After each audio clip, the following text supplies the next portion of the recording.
자, 이번 시간에는 제목 보시는 것처럼 위임장, 과이단 집회에서 사용할 위임장의 작성일이 총회일, 즉 과이단 집회일 이전이라도 유효한가요? 자, 이런 질문에 대해서 한번 살펴보도록 하겠습니다. 자, 제 블로그나 저의 유튜브 보시면 관련된 동영상이나 글이 굉장히 많이 있을 거예요. 요 쟁점은요, 사실은 정말 10년 이상부터 계속 반복되는 쟁점들입니다. 쟁점들이고 이미 판례가 다 정리가 됐어요. 물론 제가 처음에 집합건물 이런 분쟁을 다룰 때는 이런 부분에 대해서 뭐 법원도 갸우뚱하고 작성일 이 총회일 이전이라도 되나? 소집통지문을 발송하기 이전에 작성되어도 되는 것인가? 이런 것들에 대해서 갸우뚱하시는 재판부도 있었어요. 그때가 한 2010년도? 11년도? 뭐 13년도까지도 있었어요. 하지만 그 이후에는 판례가 다 정리가 됐습니다.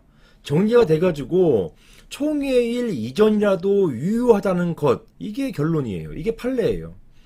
자, 근데 그럼에도 불구하고 여전히 여기에 대해서 의문을 계속 주셔요. 주시기 때문에 저는 이제 요 동영상을 마지막으로 이제 이 쟁점에 대해서는 이제 그 말씀을 이제 별도로 동영상이나 글을 쓰지는 않을 거예요. 왜냐면 이게 판례가 뭐 판례나 아니면 어떤 법이나 이게 바뀌어가지고 종전과 달라지지 않는 한은 지금 이거는 이미 이 쟁점은 정해져 있어요. 그냥 이걸 깨려고 하면 안 됩니다. 이걸 받아들여야 돼요. 판례나 법이 판례가 이미 다 정해놨어요. 탄탄하게 구성져 있기 때문에 이거는 그냥 인정하고 넘어가셔야 되는 사안이에요.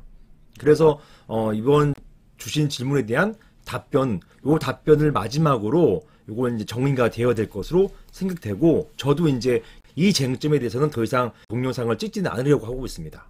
이게 마지막이에요. 왜 총회일 이전이라도 유효한 것인지 여기에 대해서 확실하게 정리를 해보셨으면 좋겠습니다. 자, 보시겠습니다. 문제부터 읽어볼게요. 안녕하세요 변호사님, 저는 하남미사에 있는 준공된 지 얼마 안 된 건물에서 과이단 총회 준비를 하고 있는 구분수유자 모임의 회장입니다. 저희가 과이단 총회를 준비하려고 수요자들과 연락하고 있었는데요.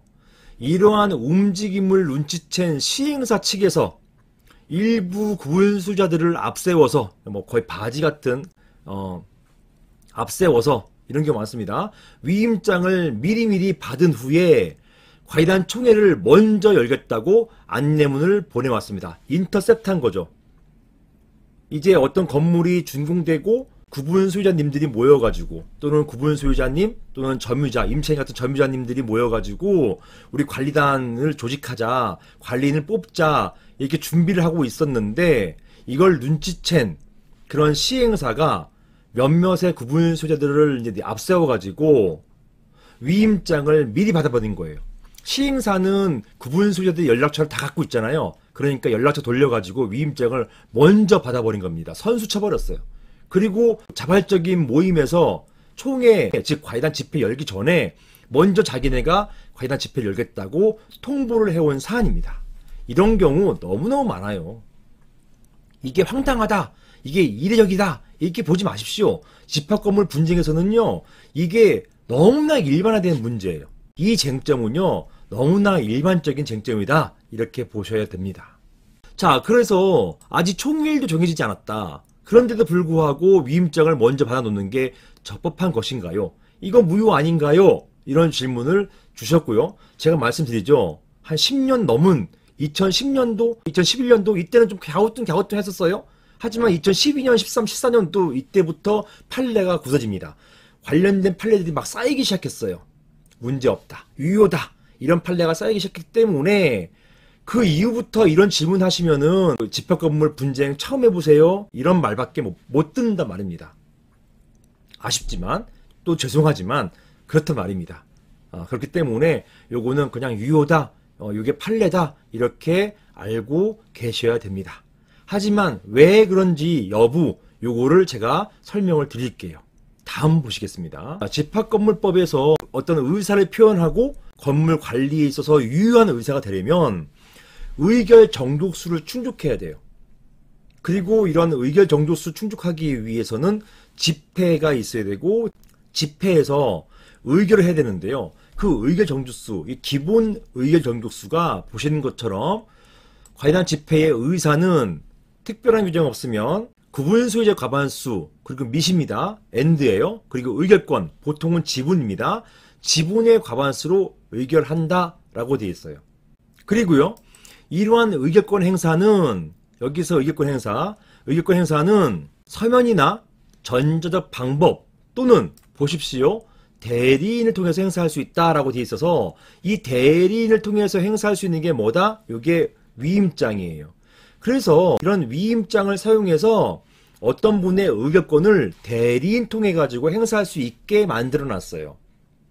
그래서 보통 1000명, 1000세대가 넘는 건물인데 집회를 열면 한 10명 정도밖에는 안 모여 있어요. 또는 많아야 한 20명, 30명 모여 있어요.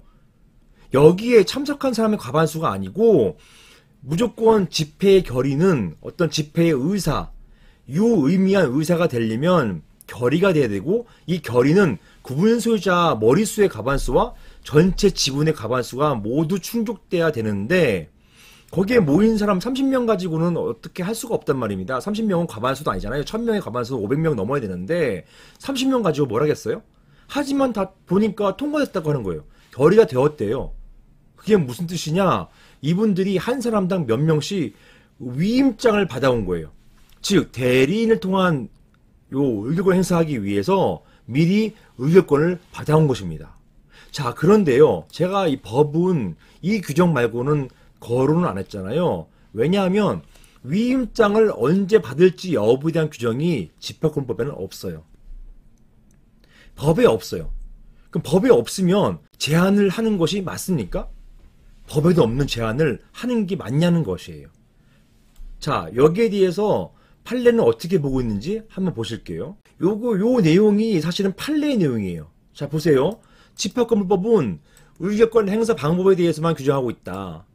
법 보시는 것처럼 의결권 행사 방법에 대해서만 규정하고 있는 것이지, 위임의 방식이나 위임장 진구의 시기에 대해서는 규정하고 있지 않다, 이렇게 보고 있어요. 그래서 판례는 1관에서 2012년도 13년도부터 이제는 굳혀졌습니다. 1관에서 관이단 집회 이전 또는 관이단 집회 소집 통지 이전에 작성된 위임장이라 하더라도 적법 유효하다 라고 판시하고 있습니다. 지금까지 바뀌지 않고 있어요.